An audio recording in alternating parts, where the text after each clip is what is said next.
Okay, and now is that time in our service where we go into our meditation. So I invite you all to just take a deep cleansing breath, bringing your attention inward, just allowing the chair to support you. Bring your mind to the center. And if it wanders, that's okay. Just gently bring it back to the center, back to that place of awareness and that divine connection. And I invite you to take another long, deep breath. And as you exhale, begin to bring your attention to the center of your forehead, that place located just between the eyebrows, just slightly above the third eye chakra. And as you do this, I invite you to imagine a deep, beautiful indigo blue.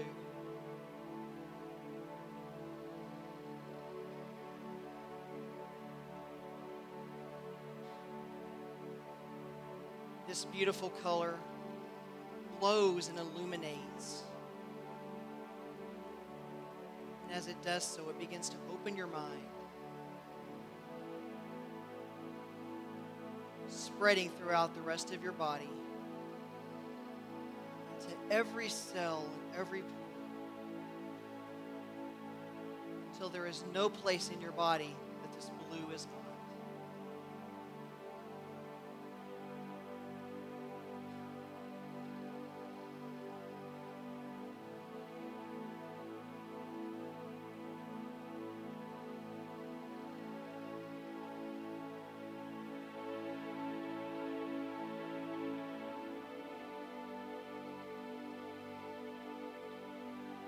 Begin to imagine an entrance into your mind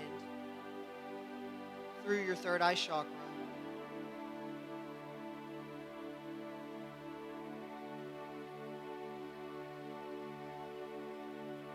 And within your mind, you open the door and you walk into an empty room.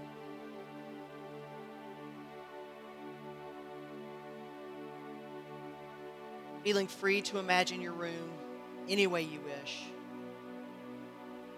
in any way that brings you joy, peace, and comfort.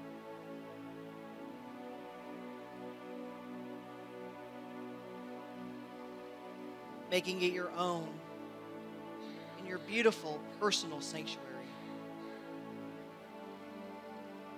A place where no one else disturbs you. A place where negative thoughts are closed off.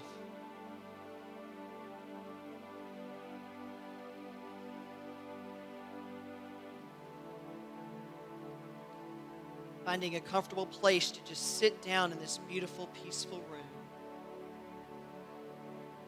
where you can just sit down and simply be, being one with the stillness.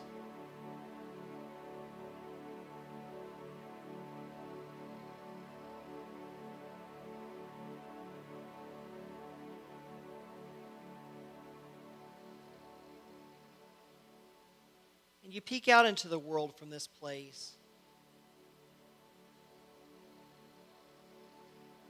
Bringing into focus thoughts, situations, and ideas that occupy your day-to-day life.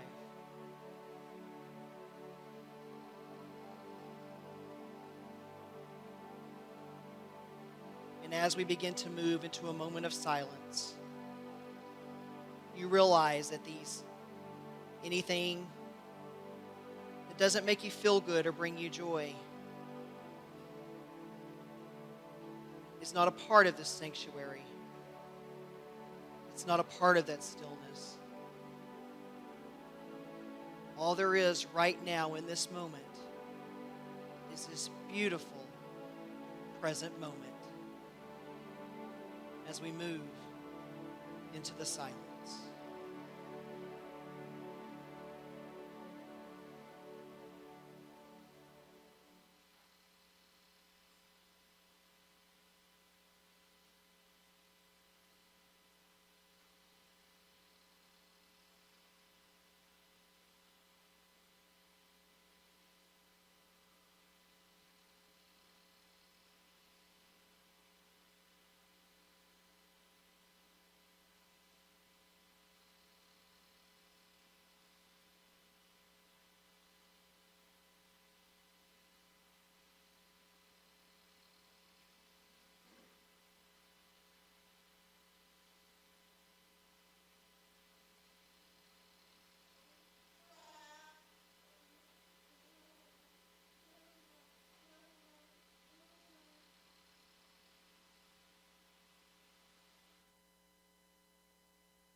And as you sit in this glorious, peaceful contemplation,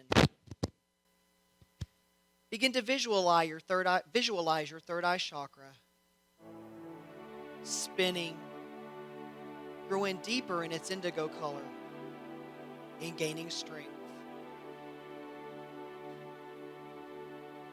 And as it spins, that beautiful color continues to wash over every part of your body. It begins to extend from your body out to your surroundings, out to the other people and places and things in your life.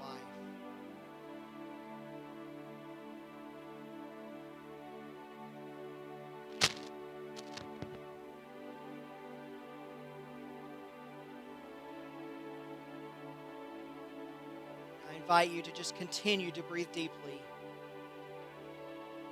feeling the energy bursting forth from your third eye chakra as rays of dazzling, indigo, beautiful light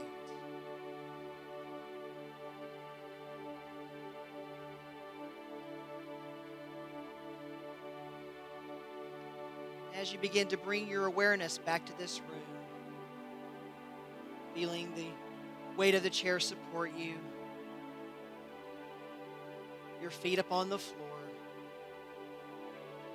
Start to become back in tune with the sounds and energy of this room. I invite you to rest in the awareness of this special place, your own special private sanctuary, knowing that you can go back there at any time you wish.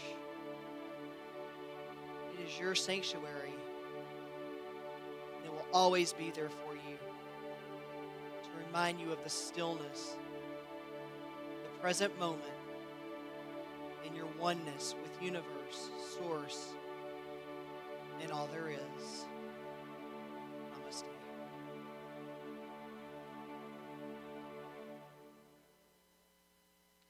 And now, I would like to introduce Pete and our special music for the day. Not yet. Almost. Okay, not quite. Almost. We'll start with Pete.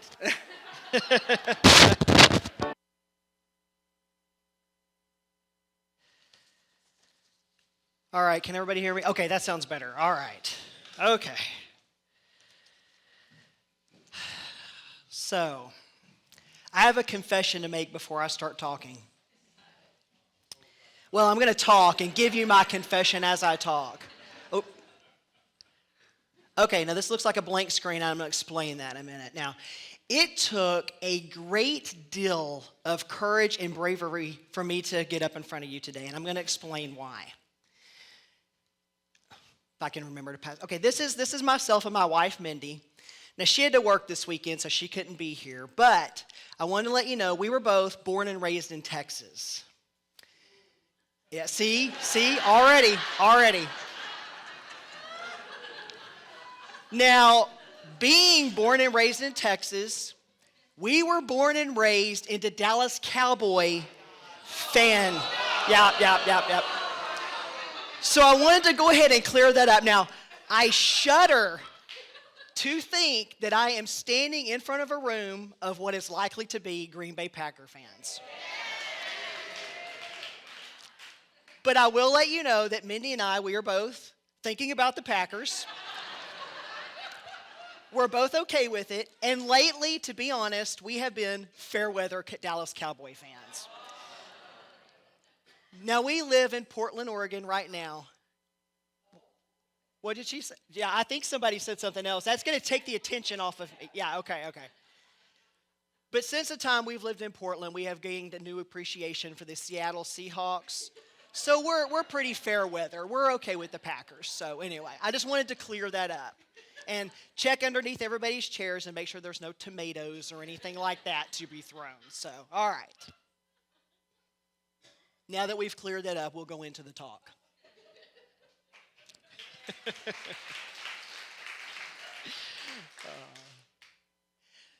So I joke about bravery and facing our fears with football. You know, we can kind of have fun with it, kind of joke with it a little bit. But what about when situations are a little more serious? What about when we're not joking about football and that kind of thing? Maybe it's even something as serious as a life change, whether it's, something that's perceived as even a positive life change. Those things can have impacts on our lives and still sometimes give us a little bit of fear. And what about those times in which we are truly feeling fear? We truly feel that, and it kind of starts putting blocks in certain things in our lives. There's occasions we even maybe feel alone during certain situations, maybe in times that are tumultuous or those things that bring about change, either wanted or unwanted. Now, my congregation I have a congregation in a suburb of Portland, and we just finished a 7-week book study on Reverend Ellen Davenport's Hell in the Hallway and Light at the Door. It's a really good book. I suggest checking it out if you haven't already. But during that time, we talked about navigating times of transition in our lives. Times where we perhaps feel fearful about not knowing what's waiting for us outside of that exit door. Now, in her book, she talks about the hallway in a metaphysical sense, kind of symbolic for those times where we're in those periods of transition. You've probably all heard about, one door shuts and another door opens, but sometimes you don't go from that door that shuts directly through that door that opens. There's those times of transition in our lives. Now, you've all been in a major hallway during your time of transition here at this church. And you've all done it, been in that, probably entering into it sometimes with an amount of excitement, sometimes maybe a little bit of uncertainty, but it's been a hallway nonetheless. One door's closed and you're navigating that hallway. You're navigating that time of transition. And you're navigating it, maybe seeking that exit door, trying to find that place where you can exit out of that hallway and maybe start to feel comfortable again and maybe start to kind of be back into that knowing place. Or maybe it's not even here at the church. Maybe it's at your home or something to do with your personal lives where you find yourself in that hallway in that period of transition. Now, my wife Mindy and I, we're navigating a pretty big one right now. Mindy's hours were just recently cut at her job. I'm making a move from corporate work and a part-time ministry into that of a full-time ministry. Our house is in the process of being sold. And I think, honestly, probably if you'd asked me even about 4 years ago, Evin, how are you feeling? I'd probably say, I'm thinking about pulling out the remaining hair that I have left. It would have gotten to that point probably a few years ago. But now, however, I'm sitting with it, and I'm just remembering to breathe and to breathe through that place. Not saying that I don't still have my moments, because I do. Doesn't matter whether you're a minister or whatever, you still have those moments. But it's helping me to see that there is something beyond what I can see just right now in the physical with my physical eyes. There's something more waiting for me just outside of that exit door, and I am filled with excitement to find out what that is. Now, your mission statement here mentions spiritual growth through direct experience. And believe me when I tell you that these times of transition are going to offer you growth. It's going to come. And it's going to happen with direct experience, sometimes whether we like it or not. And it's going to teach you to stretch, and it's going to teach you to grow, possibly beyond limits that you never even knew that you had. Now, there are also times within the hallway that can almost create a paradox of sorts. Although we may not necessarily like being in those periods of transition, we might not feel comfortable in those periods, we sometimes still almost make the subconscious choice to stay in that hallway, whether we like it or not. Even though we might not like it much, it feels comfortable, it feels cozy, and we choose to stay there because we've somehow become familiar with it. It's become known to us. We're familiar with the textures, we're familiar with the walls, we've learned where the light switches are. But whatever it is, whatever's on the other side of that door, that exit door, is just completely unknown. And there can sometimes be fear in that. We might think to ourselves, we might go into the what ifs, what I call the what ifs. What if I don't like it? What if it turns out to not meet my expectations? Or what if I find that I really don't feel better? Now, there's also those moments where we want to exit the hallway. Both subconsciously and consciously, we're like, I am ready to find that exit door and I'm ready to take a running leap and get out of it. I'm ready to go over that threshold. Yet we still feel ourselves in our minds, we're still feeling despair and maybe a little bit of anxiety and a little bit of fear with that. And then it seems that no matter what we do, we just can't seem to get the heck out of the hallway. We see the exit door illuminated, but every time I try to walk, it feels like I'm just walking through quicksand or mud. So we ask ourselves, why? Why isn't it working? Now, in her book, Reverend Ellen mentions how she often hears about people who are expecting some kind of tangible result. They're like, oh, when I see that tangible result, I will know that I'm out of the hallway. But that's not necessarily always how it works, and we'll talk about that. And she also tells a story in the book about a woman who, she's a pretty important executive at her company. And she finds herself laid off. She begins looking for another job, and she's highly qualified, but yet nothing seems to be working. She's even offering congratulations to the people that she worked with as they begin to find new jobs. Yet she still, for the longest time, is unable to find anything. So finally, 3.5 years later, she interviews for a job that she gets. But it turned out to be one that really set her world on fire. Reverend Ellen made a statement after she told this story, and I'm going to share with you what it was. And I didn't necessarily want to hear it, and you might not either, but it's very true. She said, it takes as long as it takes. But this is often one of those situations where we tend to look back and we tend to see the good after we get out of the exit. And sometimes it can be a little while after we get out. We're able to step back and kind of put some space between that exit door and where we are now and be able to look back. And when we do that, we can usually begin to look back and see the synchronicities that may have been taking place while we were in the hallway. Some of those lessons that we maybe started to learn and how things were starting to line up to help propel us to our highest good. Maybe it's the people we came into contact with during our time in the hallway. Maybe it's the events that occurred while we were there. Whatever it was. In this case, it's not always a bad or a negative thing to spend what sometimes feels like an extraordinary, long amount of time in the hallway. It doesn't mean that you're not able to move out or that you can't move out. It just means that it's taking a while for a reason. Now, I've spent a very long time working in a corporate cubicle. And in that, that's how I feel. But in that corporate cubicle, I have really felt boxed in at times. I have found myself staring longingly out the window, watching the world, what feels like the world go by. And sometimes I've just daydreamed about just getting up, leaving my stuff sitting there, and walking out the door, looking back and saying, sayonara. But I've even written short stories and articles about that and about how I feel with that. But I've spent years moving from one corporate job to the other, thinking, this next one I get is going to be it. That's going to be the one that sets my world on fire. That's the one that's going to make me want to stay. But sure enough, it never happened. And there are a couple of reasons why. The fact is initially when I wanted to get out of the cubicle, I didn't really even know what it was that I wanted. I just knew I wanted to get out, but I didn't know what it was that I wanted. And I'll talk about that here in a little bit. But I just knew that I needed and I wanted to get out of that cubicle. I knew that much.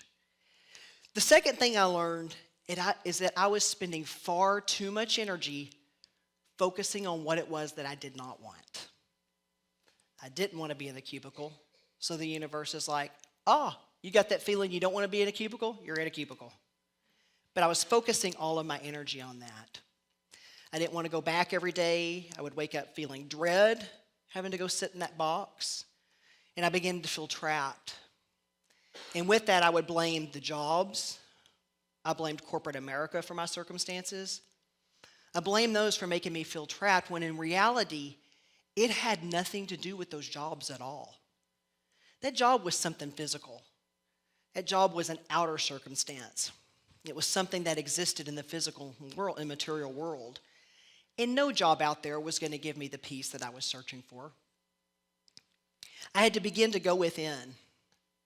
And I had to begin to learn that no external validation was ever going to provide me what it was that I was searching for.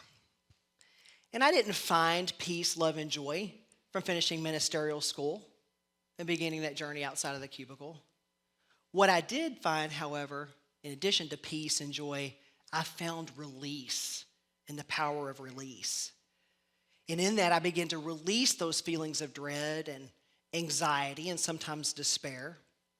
And when I did that, I began to find what I was searching for because it was coming from within. And I was connecting to within. And leaving that cubicle wasn't going to give me those things. Even becoming a minister wasn't going to give me those things. But going inside did.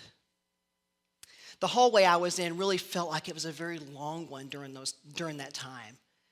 But looking back, I see I needed to take that amount of time for me to be able to see these things. And to remember, it takes as long as it takes. But sometimes it can even take a while when we really need to not only talk about spiritual principles, but to really believe them and to begin to put them into action into our lives. Whether it's finding that eternal peace, learning to love in what seems to be the most difficult situations, whatever it is. Sometimes longer periods in the hallway can help us to do that, right? So the book also mentions about blocks to our good. Things that that if we don't get rid of it, it can block our good from entering.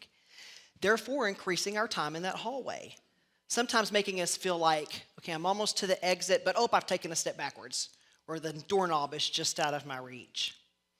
Some common causes of this, which Reverend Ellen shares, are not knowing what you want, not pursuing what you really want, thinking, this looks easier, I'll just settle. That's not going with what you really want. Not feeling as if you have permission to leave the hallway.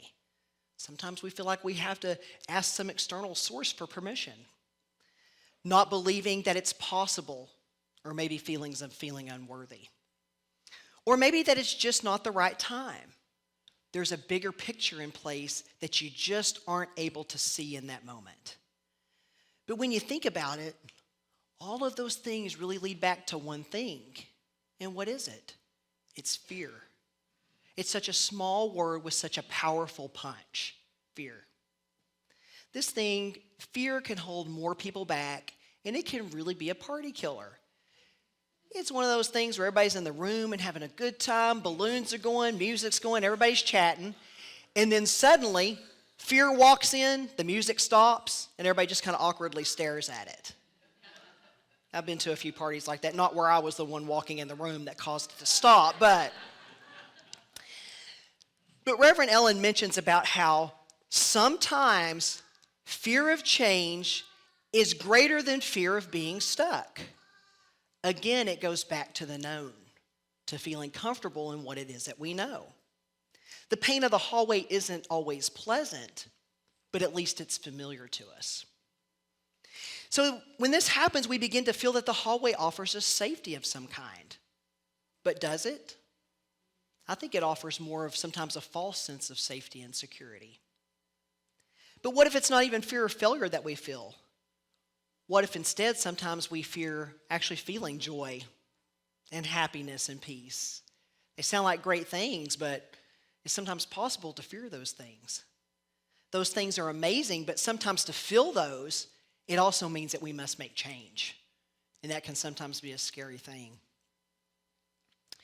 Those things can sometimes change can sometimes make us feel a bit fearful. Because we've gotten used to being miserable sometimes we're in the hallway. We've gotten used to those feelings. To feel happiness or joy, well, that means that I have to change, right? I have to go through change and go through a changing period in my life. Reverend Ellen says, consider this. Joy and success would be foreign to you now. You would have to become someone you are not at this moment. That would require an expansion of consciousness. And where does consciousness change? It doesn't change on the outside, it starts to change in here, inside. There are stories of people in Vietnam and other wars that were prisoners of war who experienced joy. And sometimes they would be in cages they could barely stand in. So it wasn't because they had regained their freedom. It was because of that change of consciousness within. So how do we move past this fear, and how do we begin to expand our consciousness? We must first make sure we are clear on our desires. And when we're clear on that, holding on to those feelings we know we will feel when we get those desires. You know that feeling when something really exciting happens? You're jumping up and down with joy. Yay, nothing can go wrong. Nothing can get me down. That's the one. We've all had those moments in our life. That's the one that I invite you to think back on, remember how you felt, and go back to that feeling anytime you need to, because that is what's going to help you get through the hallway. Also, use your time in prayer and meditation. Those are very powerful. Those times in prayer and meditation can help you focus on the conditions for the things that you want. And we've got to plant seeds before we can grow a garden, right? We don't just go out and put some water on some soil and, beautiful vegetables grow. I wish it did, but it doesn't happen that way. But we have to put seeds. We have to care for it. We have to water it. And prayer and meditation can help be those seeds. We've also got to surrender. We've got to release and to let go of the outcome. Trusting that higher power, source, God, whatever name you use for it, trusting that to work it out to our highest good in exactly the way it should be worked out. So Reverend Ellen mentions this story in a book about a man named Jack. And he had a pretty good lucrative marketing job, but he'd always wanted to leave it because he had a passion for acting. So he had always wanted to leave that job and move more into acting and make his money with acting. But yet he'd think about it, he'd be a little afraid, he just kept putting it off. Several more years would go by. Finally, he starts talking to his friends and family about how nice it would be to get laid off from that marketing job. You can guess what happened. The universe is like, poof, I've made it so. As Star Trek, Jean-Luc Picard, make it so. But anyway. But he realized he was moving into acting, but he realized he still needed to get back to work and start making some money somehow. That small financial cushion he had when he was laid off, he knew it wasn't going to last him forever. But he talked about, during those times of fear, how he managed to stay calm and not let that fear drive him back to another marketing job. The first thing he said he thought about was the past. How sometimes things are best viewed in hindsight. Not that we're all living in the past, but sometimes you're able to look back at it and get a better overall picture, again, of all those synchronicities that started lining up. You may not have seen them during the time that they were lining up, but we often can when we've got that separation and we're in a different place. He also talked about the present. He talks about how he would stop and remind himself that he is a divine spiritual being. In that, he knew he had all he needed at that moment. And he quoted Jesus, our master metaphysician, in Matthew 6.27 and said, "Can any one of you, by worrying, add a single hour to your life?" And he also thought about the future. He talked about grounding himself in the now to prepare him for the future. Because when he did that, he was able to release anxiety and worry. And he was able to sit down with the universe and work with the universe to co-create this beautiful future, to take ownership and to step into his place of power.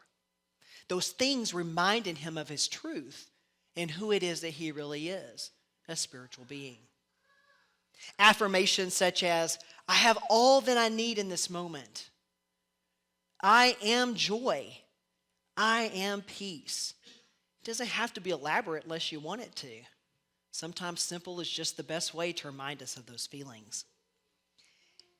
I really like one thing he mentioned, and he said, "It is a hallway filled with right opportunities and all of my dreams behind every door. And each door will be open to me in the proper timing." He then added, "Enjoy the hallway while you are there. It can give you time to breathe." So the question becomes, how can we enjoy it while we're in it? Especially when it seems like it's really long. Reverend Ellen first mentions to accept the hallway rather than resist it. So often pain is found in the resistance. When we release it, we find that it no longer has its power over us. And she says that we can do this by accepting that the hallway is happening for us. And as soon as we can love our lives the way they are, as soon as we can be grateful for being here and now and being alive, we can start to move out of the hallway. She also mentions not demanding to see physical progress. I've been really bad about this one. Oh, when I see this, when I see that, I know that I'll be free and clear. But this is when we realize that tangible results aren't always what equates to us being out of the hallway. She talks about feeling and how oftentimes we'll start to actually feel better before we see those tangible results. And those feelings can be an indication that we're moving out of the hallway. For instance, we may want that new job. We may want that bank account full of money. We may want to meet a new partner after a divorce, whatever the case. But obtaining those things isn't always just the indication that we're out of the hallway. When we do that, we can find that we become so focused on actually trying to find it that we miss what's going on right there in front of us.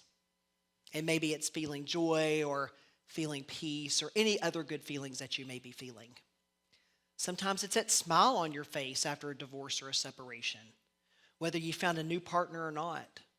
Just maybe taking a look around you and basking in what you have, regardless as to the amount of money that's in your bank account. That is what starts to put you out of the hallway. If we allow ourselves to judge whether or not we're out of the hallway by tangible results, we'll oftentimes miss those little signals that the universe is putting right there in front of us. She also mentions to not lose faith and to not settle. Remember earlier when I mentioned settling? I can't begin to tell you how many times I did this.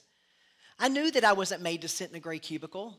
I knew that I was going to feel trapped with every job I had. And I knew I was going to just sit there and watch the world dance by. And at times, I just felt like I had sold out somehow. I'd sit in one corporate job feeling as if I was going to crawl out of my skin, and I'd look for another. And each time I was just trying to run away from that feeling.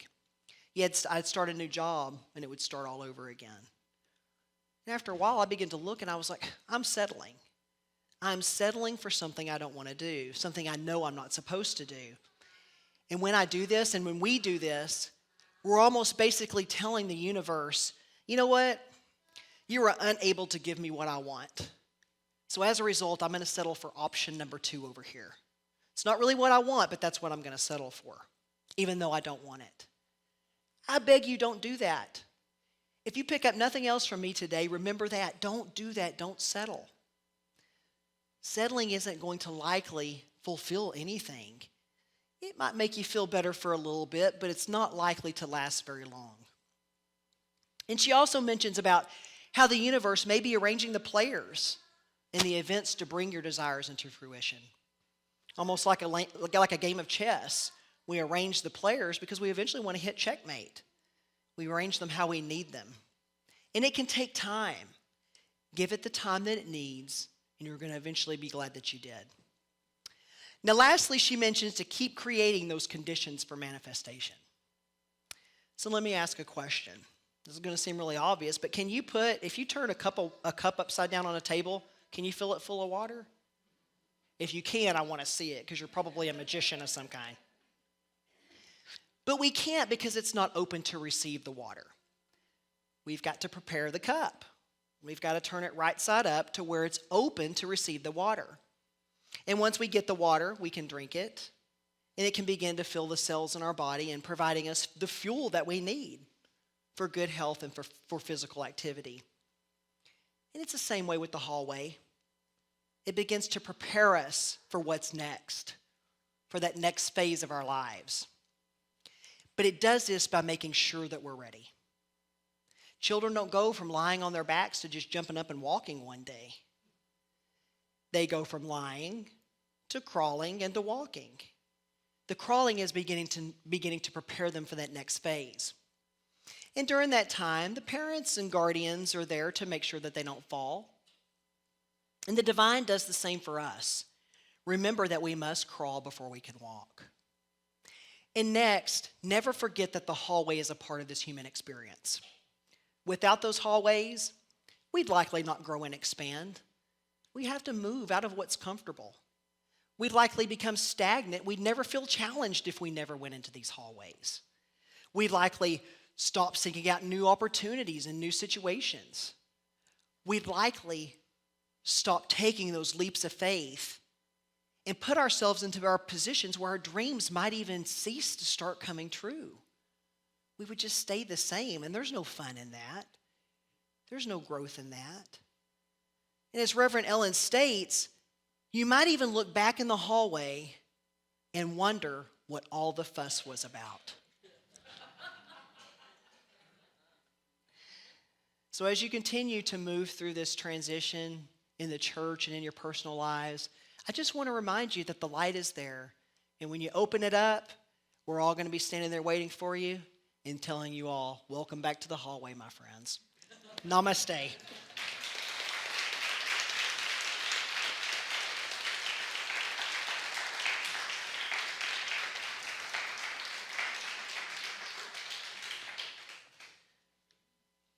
Okay, and now is the time for our offering and the giving of our gifts. Now, why